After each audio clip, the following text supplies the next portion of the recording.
Mr. Steenhuisen to come and address us. Thank you.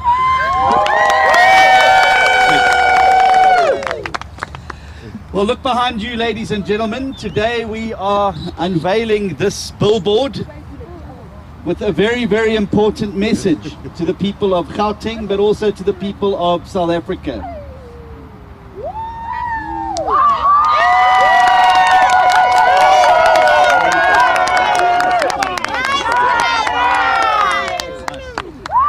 And there it is. And that is the key message in this election, that if you want to crush corruption in South Africa, we have to end cadre deployment once and for all in South Africa. Every single problem that we have with corruption can ultimately be traced back. The genesis of it was cadre deployment. It would have been impossible for the capture of the state that has been so easily laid out in the Zondo Commission's volumes. The terrible story of state capture would not have been possible had it not been for cadre deployment, because you had to deploy the cadres into those government departments, into those parastatals, into those boards and into those departments before you could begin the project of state capture. And that is why we regard cadre deployment now as the root of evil in holding us back from being able to build a professional, merit-based public service where people are selected not on the color of the membership card in their back pocket, but are selected on their ability to do the job. And every time where you take skilled people and you push them to the back of the queue, and you take people who are not qualified, who are not the right person for the job, people who've got a history of corruption, and you put them at the front of the queue, the people who suffer the most at the end of the day are the South African people. It is the reason why we're sitting with stage 4 load shedding. It is the reason why our ports and harbors do not work. It is the reason why every single parastatal that the government has touched is in deep trouble. It is the reason why government departments are unable to do even the most basic of functions. And we have a key promise and undertaking that we have made in this campaign. And that is simply this, that if you elect the DA into being part of a new majority in South Africa, we will, within 100 days of any new administration post the 29th of May, table in Parliament and pass the end cadre deployment bill. Now make no mistake about it. This bill will not allow for cadre deployment from any party, no matter who is in power. Whether it's the DA, whether it's the IFP, whether it's the EFF, no matter who it is, it will end cadre deployment once and for all. So all of those people who are trying to come up with these moral equivocations and equivalences that they try and compare the DA and the ANC all the time, the message to that is very simple. If you don't like cadre deployment, if you want to end cadre deployment, let's get the bill through Parliament. Why did you not then support the bill when it came to Parliament in the first place? So we say very, very clearly that the quickest and shortest way to ending cadre deployment is by voters exercising their vote in this next election to vote for parties that are committed to ending it. And I have given the DA's full 100% commitment that we will get behind that bill, that we will make sure it's passed, and that we will start the journey towards creating in South Africa what has been absent for far too long. And that is a civil service, a public service that serves the people of South Africa and not the party or politicians in charge of the government of the day. And that is how we will ensure that we get the taps running again, that we get light back in our homes, that we get energy back in our businesses, that we get money back into the back pockets of ordinary citizens, that we're able to make sure our ports and harbors are ready to export our products to the world, and to ensure that we can import the products we need to be able to keep our economy moving. None of that is possible without a professional, independent civil service and public service that is able to get the job done. Now, some people felt that the fight to end cadre deployment is over. It's not. We saw at the last weekend at the ANC's manifesto launch that President Ramaphosa has now doubled down on cadre deployment and insisted that not only will they continue to do it, but they're going to accelerate it even further. Gwede Mantashe in Parliament a week and a half ago said very clearly, as the chairman of the ANC, that no matter what any court rules, they will continue to practice cadre deployment. This is not a party that's serious about rooting out corruption. It's not a party that is serious about building a professional public service. It is a party that remains absolutely committed to controlling every lever of power in the country and deploying party loyalists into key positions so they can determine the outcome of processes and procedures within those departments and ultimately end up with them being crippled even more than they are today. So we've got some exciting news today, which I'm going to leave to Dr. Leon Schreiber to introduce us to and to take us through what the next steps are. There's also some exciting breaking news that I'm sure he's looking forward to sharing with each and every one of us. But I'll leave you with this message today. If you forget about everything else that's been said here today, just remember this. If you want cadre deployment to end, if you want to crush corruption, if you want to outlaw cadre deployment, vote DA. Yeah. Thank you. Yeah, John. Thank you very, very much. And good morning, colleagues. Good morning, Solly. Thank you for welcoming us with Cape Town weather in Joburg, Ekurhuleni. So feeling right at home. It sounds bad. Is this better? Yeah. Thanks. So, ladies and gentlemen, as you know, this has been a fight that the DA has been relentlessly driving for years now and has really escalated to the point where I think it's become central to the national debate. And I think that that's a good thing. We need in South Africa to address the root causes of state failure and of economic collapse and not just tinker around the edges as the ANC likes to try and do. So we have now put on the table, through this billboard, through the manifesto pledges announced by the leader, a very clear undertaking that we are the party that will crush corruption by outlawing cadre deployment. Of course, the ultimate solution lies with voters on the 29th of May, but in the meantime, we are not stopping there, and therefore I would like to announce a couple of new steps that the DA will be pursuing.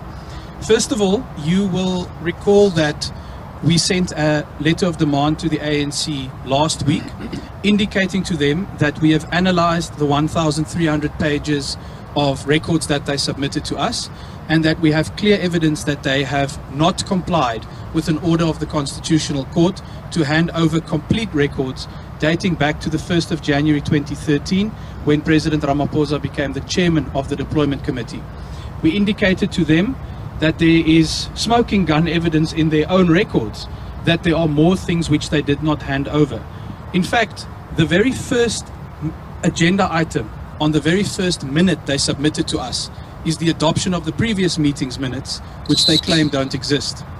We also know that the WhatsApp conversations, the email threads that they submitted to us mysteriously date back to the day after Ramaphosa stopped being cadre deployment chairman. So it's very clear that there's much more that the ANC needs to hand over. I can now today announce that they have failed to respond to our lawyer's letter, which gave them 2 working days to comply. And therefore the DA is currently drawing up court papers for a contempt of court application against Secretary General Fikile Mbalula, who is not only the deponent on behalf of the ANC in this case, but who is also listed on the ANC's own website as the information officer responsible for the processing of requests in terms of the Promotion of Access to Information Act. We will be using the precedent created in the Zuma matter because there are very important similarities. The ANC is now in contempt of an order that was confirmed by the Constitutional Court, just like Zuma was, and we are going to be demanding equal treatment where Jacob Zuma was sentenced to a jail term for contempt of the Constitutional Court. We will be asking the court to uphold that same standard for Fikile Mbalula. Next, I want to also share, and I believe all of the media colleagues have gotten copies of this, another outcome of the DA's analysis of these records demonstrates something I think that should really take our shock at this whole system to another level. And that is, not only does there exist a national cadre deployment committee, of which we now have 1,300 pages of records, but there also exists dozens of provincial and regional cadre deployment committees scattered throughout the length and breadth of South Africa. How do we know this? The ANC's own policy talks about provincial and regional committees, but we also know it does not only exist on paper, because from one of the minutes that we have obtained on the 8th of March 2019, the ANC's own National Cadre Deployment Committee records as follows, and I quote, "Need to reconcile the work of the committee and the provincial deployment committees, must meet with the provincial deployment committees." There is confirmation in the ANC's own minutes that there are multiple cadre deployment committees. This is a disease that has metastasized beyond only the national government, but throughout the state. Next, we have also made available, and we will be making available digitally, leaked documents that the DA has obtained, emanating from deployment committees not at national level, but at provincial and even at municipal level. Firstly, sorry about the sound. Firstly, we have obtained a set of minutes with the headline Deployment Committee meeting from the 2nd of August 2023 from a regional ANC deployment committee in the Northwest province. It is very clear from this document, is that one better? Apologies. It is clear from this document that the ANC's regional deployment committee in Northwest, can you hear me? Try that again. The ANC's regional deployment committee in Northwest interfered with appointments to multiple municipalities as well as to at least one provincial government department. Just swap them over again. Again? I did swap them around. This is the second one. This is the second one. Okay. Change the pictures there. Okay. Continue that one. Finally, you will also have a copy of a letter that was leaked to the DA from the ANC in the Eastern Cape, inviting municipal managers, senior managers, and other senior executives, officials in municipalities in the Eastern Cape to a meeting of the ANC's Regional Deployment Committee in that province.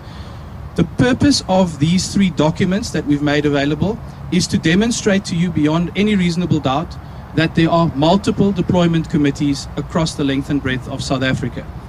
Now, this is where the next step comes in.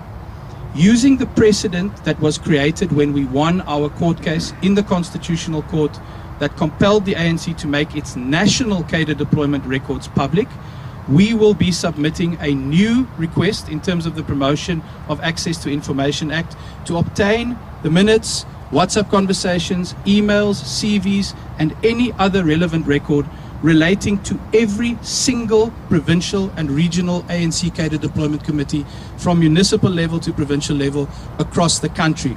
I want to be very specific that we have framed our request using exactly the same language that the courts upheld and where it agreed that these records must be made public because of the way that it impacts on service delivery and on the public. We therefore believe there is no question whatsoever that the ANC will have to comply with this new PIA request in exactly the same way that it was compelled to when it came to the National Deployment Committee. And I want to make it clear, the ANC has 30 days to comply with this new request. If they fail to do so, we will be back in court using exactly the same precedent to force them to hand over information on how they captured not only state-owned enterprises, not only national government departments, but municipalities where water services have collapsed, provincial governments where transport services have collapsed, and across the length and breadth of South Africa. I want to end by saying the DA did not start this fight yesterday, and we will not be ending it anytime soon. We are absolutely committed to do exactly what that billboard behind me says, that is to outlaw cadre deployment. We are using every mechanism at our disposal to do so. We are using the courts, we are using Parliament, we are using the public domain, and we will continue to do so. But if you don't want to drag this fight out, and we know how the ANC operates with its Stalingrad tactics, if you don't want to drag this out for years and years while our country continues to suffer and our state continues to collapse, you have the ability to put a silver bullet through ANC cadre deployment on the 29th of May. and that is a very simple but very powerful act of drawing your cross next to the DA, the only party that has come out not only with words but with deeds and an absolute commitment that we will abolish cadre deployment corruption from the face of this country if you elect us into government. Thank you very much.